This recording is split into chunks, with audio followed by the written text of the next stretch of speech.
En el mes de enero del año anterior, como Procurador General de la Nación, integré una comisión que tuviera como propósito revisar el código disciplinario único disciplinario, a fin de modernizarlo, al fin de que fuese alimentado por los aportes de la jurisprudencia tanto constitucional como contenciosa administrativa, a fin de que se adecuara a los estándares mínimos, tanto internacionales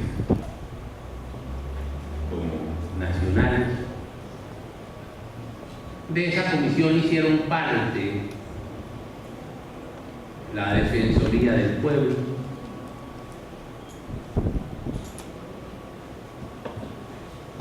el Ministerio de Justicia, en representación de los órganos de control interno, la Sala Disciplinaria del Consejo Superior de la Judicatura, la sección segunda del Consejo de Estado, que es la encargada de ejercer el control de legalidad de los actos administrativos proferidos por la autoridad disciplinaria, la Academia igualmente estuvo presente, representantes de los dos colegios de abogados litigantes y procuradores que ejercen la función disciplinaria. Es decir, estuvieron allí todas las personas encargadas de aplicar el derecho disciplinario, que tienen experiencia en el tema disciplinario, en el tema sancionatorio disciplinario. Como hoy se diría, no me gusta utilizar esa palabra, pero los operadores disciplinarios. Y al cabo del tiempo se estuvieron reuniendo muy juiciosamente, semanalmente lo hacían. Yo confieso que estuve en la primera y en la última reunión, pero los otros o las personas, los expertos en el tema se desempeñaron con juicio y cumplieron la tarea de manera escrupulosa. También estuvieron las personerías representadas por la Personería de Bogotá. Y al terminar nos encontramos con que no habían hecho algunas modificaciones, sino que era un nuevo código disciplinario. Y ese código o ese proyecto fue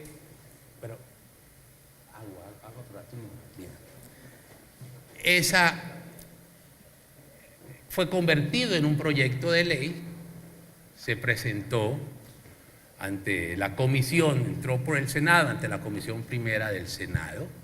Allí fue enriquecido, indudablemente, porque ustedes saben que en el Congreso pues tienen asientos las más disímiles, personas que pertenecen de las más disímiles con formaciones jurídicas, filosóficas, posiciones políticas, y intervinieron allí con juicio también, y con ahínco y con espíritu crítico, porque ustedes saben muy bien que en materia sancionatoria pues es indudable que allí confluyen todos estos factores jurídicos, constitucionales y jurídicos, pero filosóficos y políticos. Entonces ustedes entenderán que fue un escenario muy apropiado para criticar y para enriquecer el proyecto inicialmente presentado. Y salió, yo me atrevería a decir que casi que por unanimidad en la Comisión Primera del Senado. Y allí tienen asiento, como les dije, críticos muy acérrimos, más que de la Procuraduría y del sistema disciplinario del Procurador. Entonces ahí, en esos temas, se trata a veces de confundir las cosas, pero fue un debate, como les dije, con mucha altura, con mucha academia y muy responsable. Ahora ya, y pasó igualmente por el Senado de la República, y casi unánimemente fue aprobado en segundo debate. Ahora se encuentra en la Cámara de Representantes, y uno de los impulsores en la Cámara, la Comisión Primera, es el representante a la Cámara de este departamento, el doctor Carlos Edward Osorio. ¿Qué decir? Ustedes ya oirán a los expertos y a los técnicos en unos momentos. ¿Qué puedo decir yo? Decía el profesor, iniciaba su intervención con una referencia que en realidad es la primera vez que la oigo, pero que nos llega como anillo al dedo. La referencia del señor expresidente y paisano de ustedes, Darío Echandía, quejándose de una, dijéramos, ausencia de instrumentos eficaces y prontos para combatir la corrupción. Y tal vez la crítica que rápidamente oía, por eso quise antes de venir releerla, pero no tuve tiempo. Pero lo que más resaltó fue precisamente la carencia de dentadura institucional, de dientes, de instrumentos inhabilitantes para lograr realmente no solamente señalar la falta, sino imponer una sanción que los separe temporalmente, que los separe del ejercicio de la función, porque no basta, desde luego que es esencial e importante, y hoy cada día es menos vigente la sanción social, muy importante, pero igualmente los instrumentos sancionatorios de carácter positivo son necesarios para lograr no solamente sancionar al corrupto, sino enviar unos mensajes a la sociedad y a los mismos corruptos que si actúan de esa manera tienen consecuencias que los separan de la administración, eso es un estigma social, pero unas consecuencias jurídicas de sus propios actos. Decía entonces, se dolía el expresidente Darío Echandía. Curiosamente, esa ha sido una de las críticas que nos tocó afrontar en el Congreso de la República, porque alguna tendencia más política, ideológica que jurídica, pero una tendencia, y que incluso tuvo mucha recepción en medios de comunicación en épocas recientes de nuestra historia disciplinaria, era cómo no era jurídicamente correcto que una autoridad administrativa y los operadores disciplinarios somos autoridades administrativas, tuviéramos la posibilidad no solamente de sancionar, sino de inhabilitar a los funcionarios de elección popular. Y traían a colación para ello la Convención Americana de Derechos Humanos, el Pacto de San José, el famoso artículo 23 del Pacto de San José, que establece que solo una autoridad judicial podría inhabilitar a funcionarios de elección popular. Lo interpretaban así, pero realmente si quieren darle esa hermenéutica, entonces no solamente a los de elección popular, sino a ningún funcionario público podría una autoridad no judicial inhabilitar. ¿Qué pasaría en nuestro ordenamiento jurídico si se le cercenan esas competencias constitucionales a la autoridad disciplinaria? Si no pudiera inhabilitar, ¿cuáles serían las consecuencias respecto a el instrumento más eficaz que tiene nuestro ordenamiento jurídico para combatir la corrupción? ¿Qué pasaría si se le definiera a la autoridad judicial esa competencia? Si teniendo la competencia pasa lo que pasa,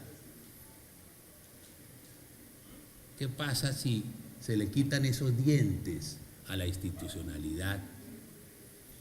Permítame aquí hacer una referencia de historia constitucional y una anécdota de algún procurador, del procurador Jaime Bernal Cuéllar, que fue coautor del código que nos rige hoy. Una de historia constitucional de nuestra Asamblea Nacional Constituyente. Ustedes recuerdan los episodios que vivimos previos, durante y después de la Constitución del 91, donde se hacía cada vez más manifiesto la amenaza de que la corrupción cooptara a la autoridad pública con el propósito de, habiéndola cooptado, diseñar las políticas públicas y lograr beneficiarse de esas políticas públicas. En esa época eran las organizaciones criminales del narcotráfico las que, dijéramos, más sobresalían en esa estrategia criminal política, como se le quiera denominar. Desde luego que ello, en la hora de ahora, no solamente ha sido una estrategia de las organizaciones criminales, sino de muchas estructuras corruptas que medran alrededor de los presupuestos municipales y territoriales y nacionales. Con razón, un periodista y filósofo nuestro, bogotano, de la altiplanicie cundiboyacense, don Nicolás Gómez Dávila, en esos escolios a un texto implícito, decía palabras más, palabras menos, por los años 70, decía que cada mañana que se levantaba y contemplaba la corrupción de hoy, terminaba añorando la corrupción de ayer.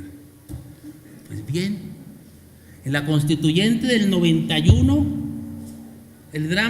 uno de los dramas de ese momento, de ese vórtice de violencia que tanto nos ha afectado, era el riesgo ese de cooptar las autoridades, no solamente las autoridades administrativas, no solamente alcaldes, gobernadores, congresistas, sino a la autoridad, llámese autoridad administrativa, llámese autoridad judicial, llámese a las autoridades en general, cooptarlas para diseñar políticas públicas. Y frente a ello, la respuesta del constituyente, ¿cuál fue? Que quedó plasmada en el artículo 277 de la Carta. ¿Cuál fue? Como respuesta, otorgarle a la autoridad administrativa, vale decir, a la Procuraduría la potestad para investigar y sancionar a los funcionarios públicos, incluso a los de elección popular. Esa fue, dijéramos, una de las respuestas institucionales diseñadas por el constituyente del año 91, en ese constituyente variopinto, que fue el que diseñó la actual normatividad constitucional, porque uno encontraban ahí de todas las vertientes y los partidos y las concepciones, y hubo un consenso en que era menester fortalecer una autoridad administrativa que tuviera dientes, que tuviera los dientes que con antelación no tenían. Pareciera como si fuese una respuesta a las preocupaciones del expresidente Darío Echandía, que fueron dichas en 1940 y tantos. Entonces se le dio fundamento constitucional e incluso específicamente a los de elección popular.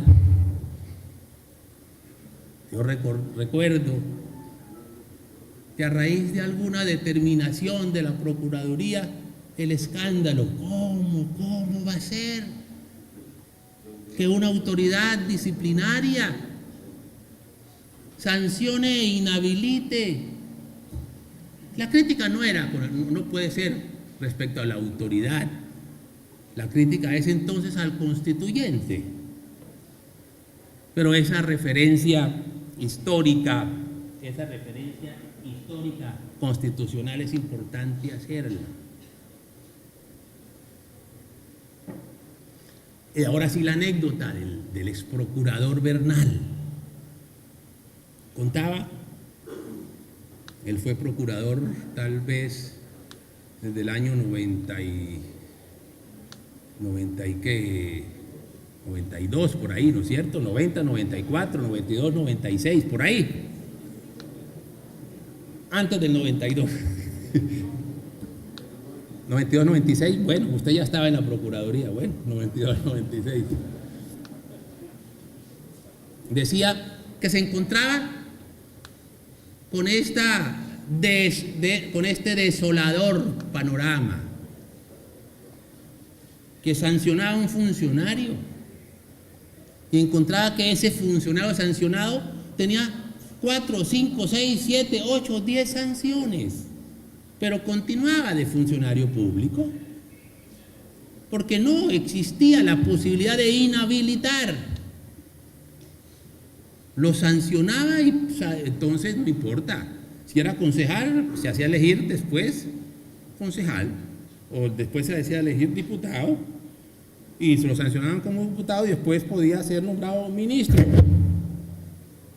Y así sucesivamente, personas con más de 6, 7, hasta 10 sanciones, pero indudablemente se tornaba la autoridad disciplinaria como un rey de burlas. No la autoridad disciplinaria, la institucionalidad, el Estado mismo, y queda desprotegida la administración y desprotegida el presupuesto público. Entonces, esas razones pues encontraron una salida, una viabilidad constitucional a partir del 277 de la Carta. Y entonces se presentó un proyecto de ley que es la norma actualmente vigente, que implica no solamente la sanción, sino la inhabilidad frente a la incursión de determinadas faltas. Se establecen una serie de inhabilidades. Competencia que ha sido en numerosas oportunidades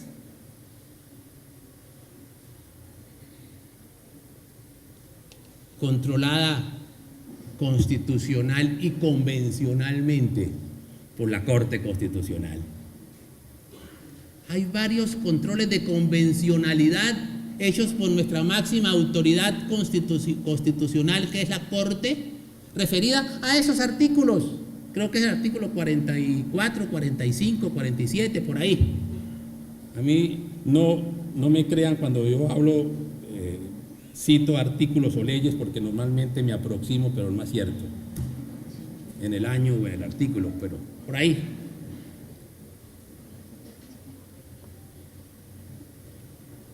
Varios controles de convencionalidad y varios controles de constitucionalidad respecto a la norma del Código Único Disciplinario, que permite colocar sanciones inhabilitantes a la autoridad disciplinaria. Y ha dicho la Corte Constitucional, que si bien es cierto, la Convención Americana de Derechos Humanos, el Pacto de San José, en el artículo 23, establece esa restricción a la autoridad administrativa, también es cierto que con posterioridad se han expedido varias convenciones y varios tratados internacionales, especialmente de la lucha contra la corrupción, para otorgar a la autoridad administrativa esas competencias, las competencias de poder inhabilitar. Pero no solamente referido a ese control de convencionalidad frente al Pacto de San José o frente a las convenciones de las cuales Colombia es signatario de tratados contra la corrupción de Naciones Unidas y las convenciones americanas, sino referido a nuestras mismas normas constitucionales. Establecen claramente y recuerdan claramente el artículo 277, numeral sexto de la Constitución, que le otorga a la Procuraduría, a la autoridad disciplinaria, esas competencias inhabilitantes. ¿Y por qué derivo mi intervención en ello? Porque me dio la oportunidad, el profesor no lo esperaba, pero me dio la oportunidad, ante la cita que hizo del profesor Echandía, de recordar, y porque esa fue una de las, tal vez el debate más álgido en la comisión primera, incluso que se hizo metástasis en la plenaria del Senado. Tal vez el doctor Carlos Edward estuvo ahí presente, diciendo que no correspondía a los mínimos internacionales, y corresponde a los mínimos internacionales, y corresponde a las normas constitucionales. Y hay innumerables sentencias de constitucionalidad donde se ejerce el control de convencionalidad y el control de constitucionalidad. Y es eficaz, y ha sido eficaz y eficiente esa utilización de este instrumento sancionatorio. Desde luego que pueden cometerse errores en las decisiones disciplinarias, desde luego que sí. Pero las decisiones disciplinarias, por ser actos administrativos, proceden los controles de legalidad contenciosos administrativos. Pero al interior del proceso disciplinario también existe el debido proceso, y ser riguroso con este y con el derecho a la defensa, que a propósito es otro de los estándares internacionales que cumplimos aquí en la normatividad interna. En alguna época me correspondió fungir como consejero de Estado en la sección segunda de esta entidad, que es la que le toca ejercer control de legalidad sobre los actos del procurador. Y fueron muchas las decisiones donde me correspondió, como juez de lo contencioso, decretar la nulidad de los actos del procurador, o por considerar que se violó el debido proceso, porque se violó el derecho a la defensa,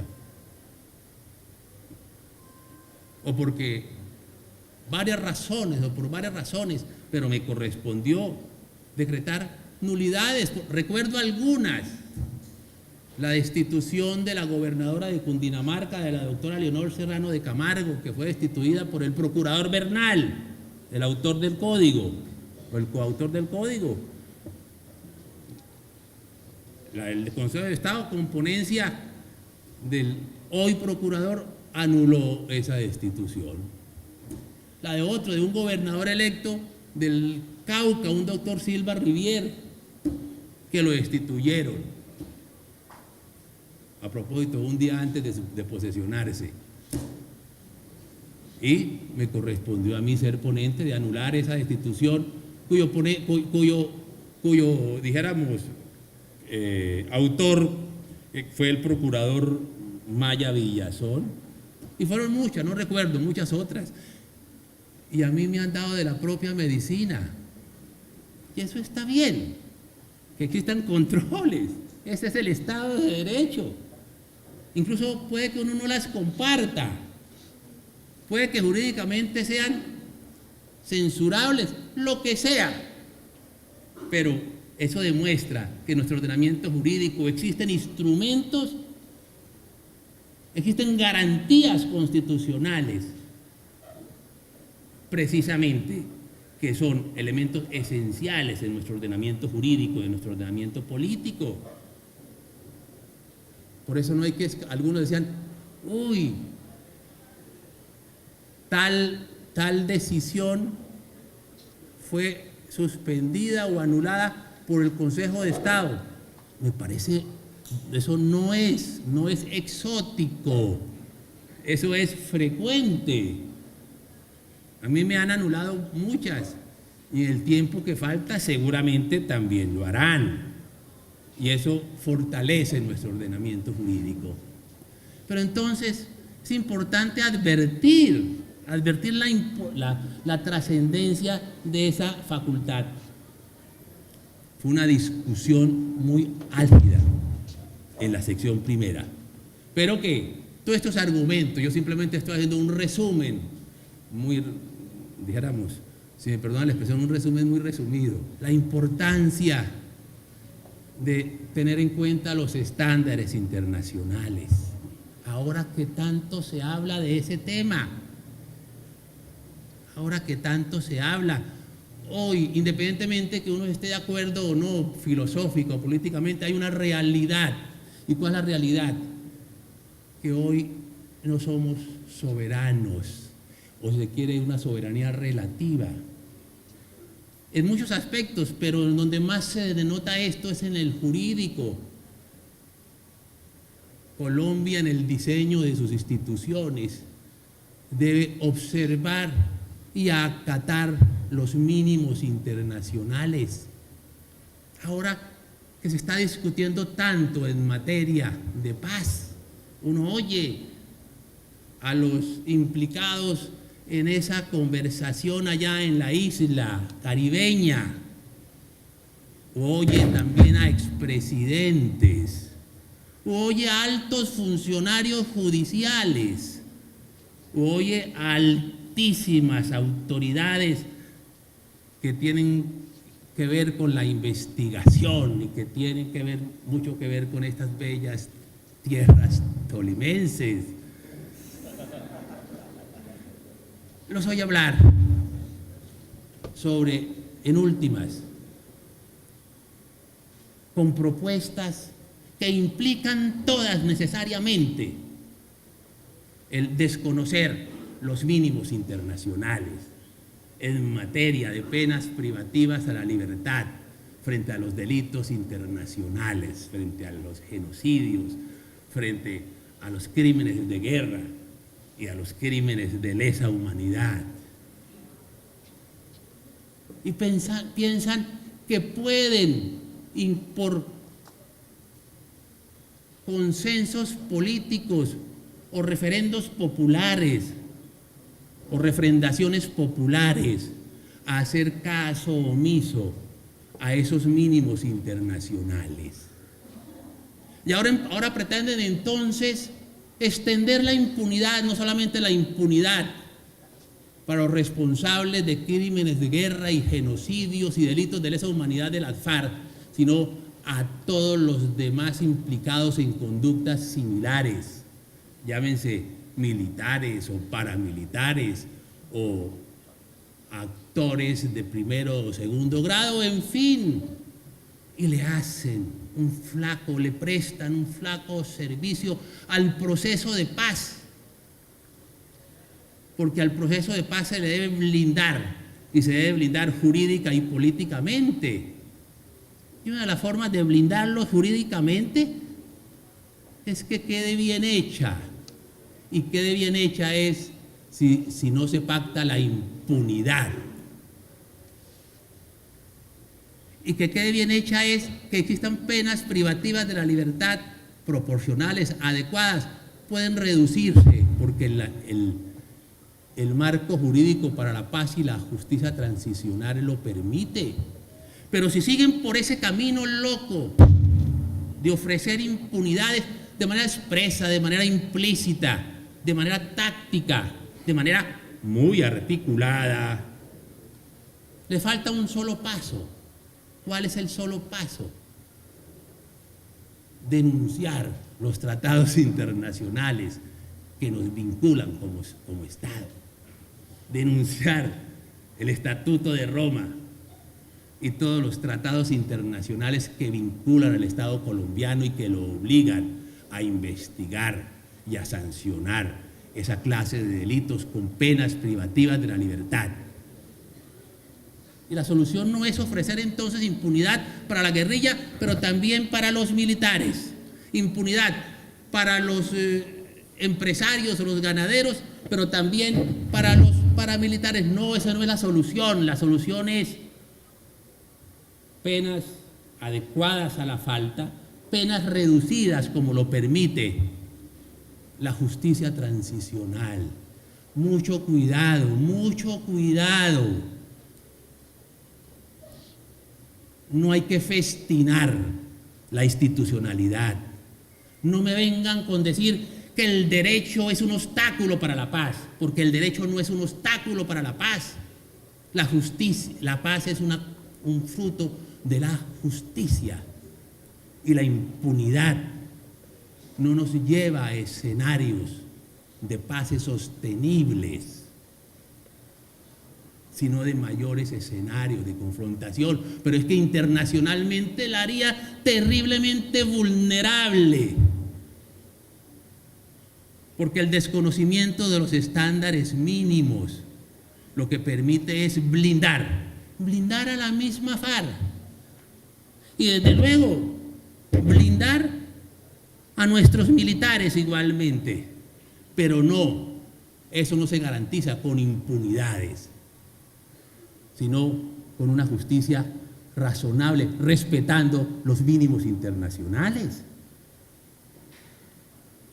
Y es que Colombia el gobierno, ya cada vez es más claro en ello. Antes era un pálpito, o enviaban mensajes subliminales, pero hoy los mensajes son claros. El 24 de diciembre la Cancillería colombiana respondió a la Comisión Interamericana de Derechos Humanos. ¿Qué le respondió?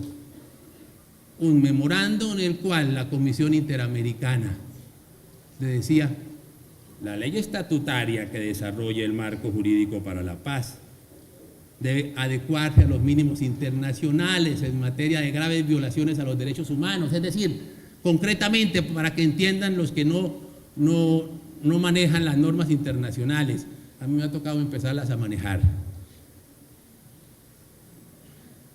Eso quiere decir penas privativas de la libertad. Pues la Cancillería responde el 24 de diciembre. No sé por qué eso no se ha conocido. Mentira, yo sí sé.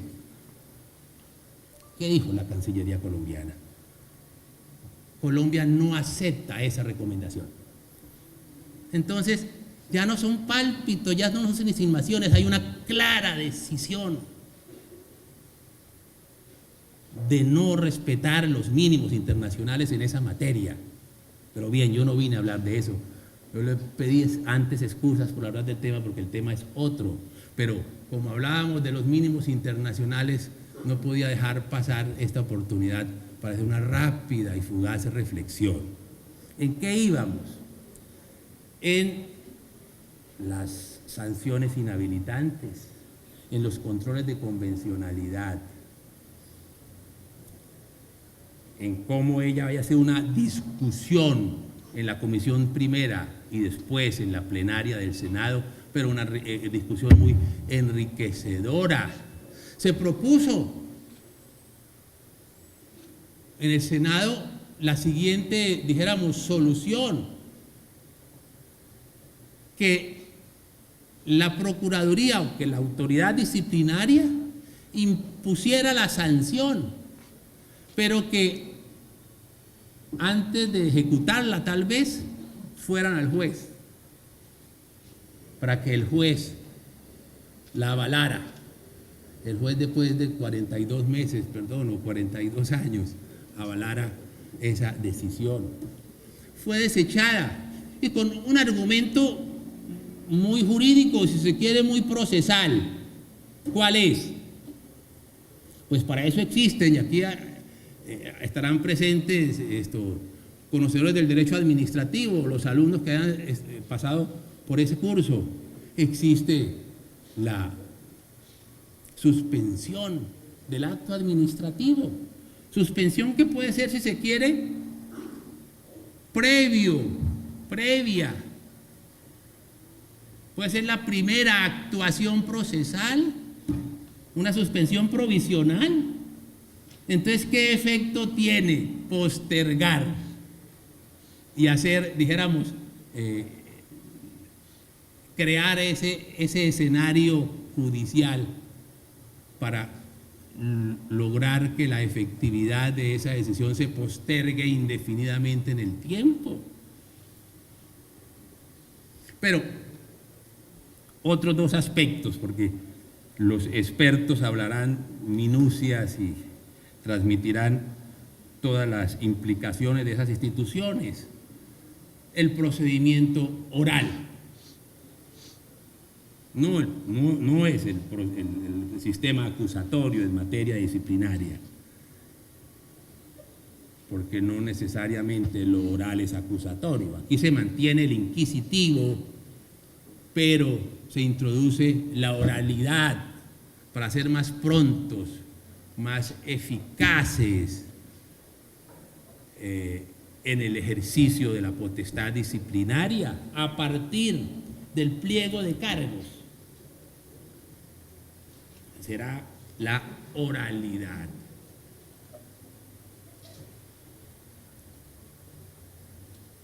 Y hay otros aspectos que son relevantes. Otro aspecto que es bastante relevante, y es el de la proporcionalidad en la sanción, que era una de las críticas que se hace a la actual normatividad.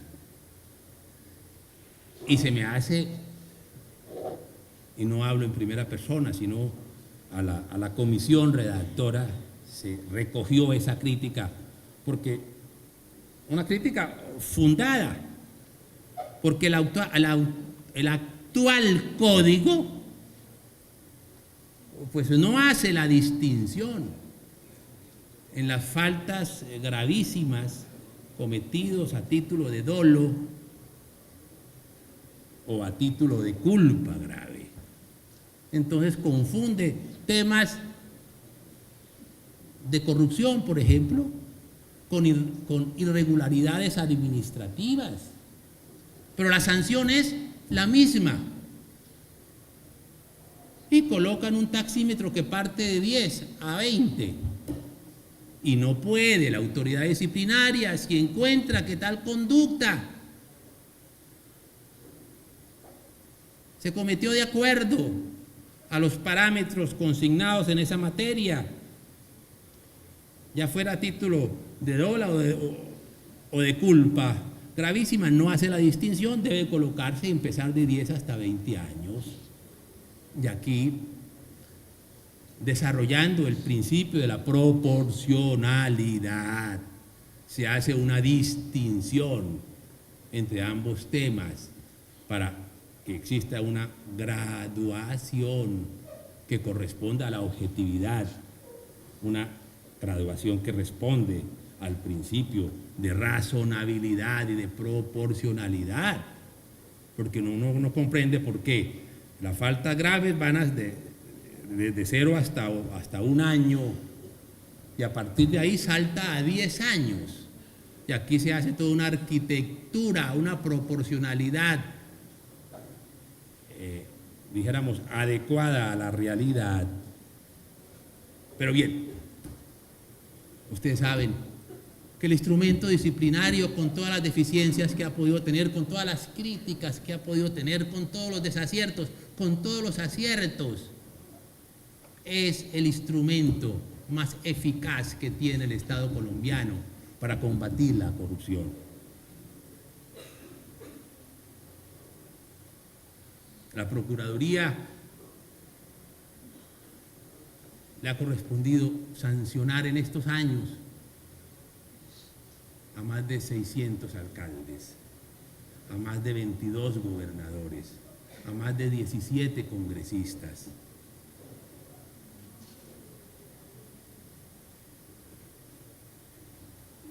Y no solamente por razones de corrupción, sino por razones de irregularidad administrativa.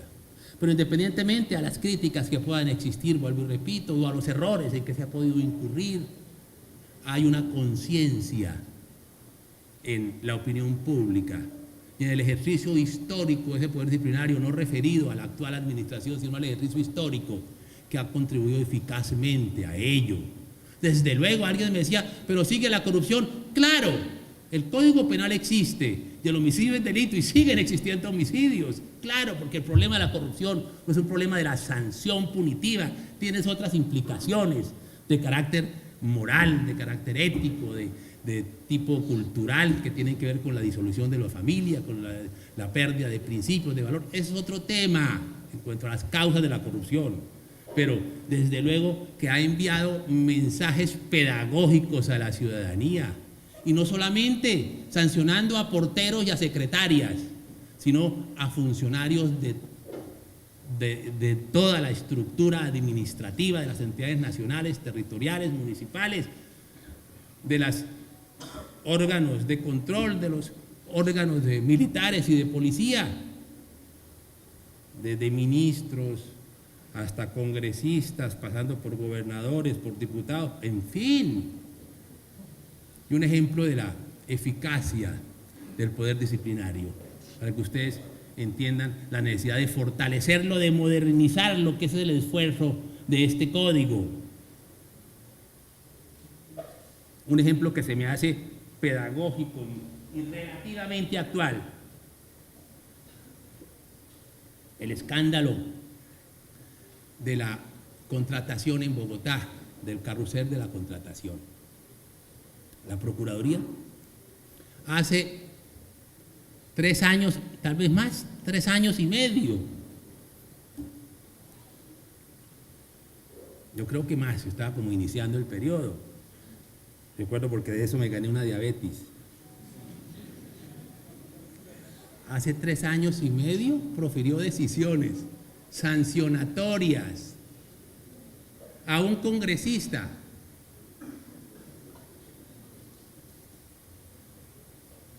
a 2 congresistas, un senador y un representante, a un contralor, todos del Distrito Capital,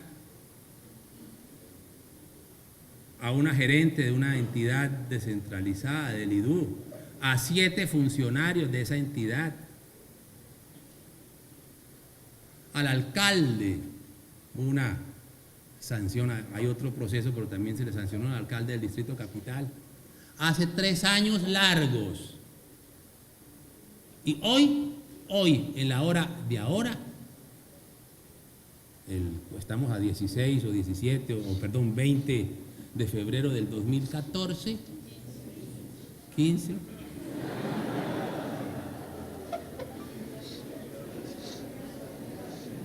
Ya se me está acabando el periodo.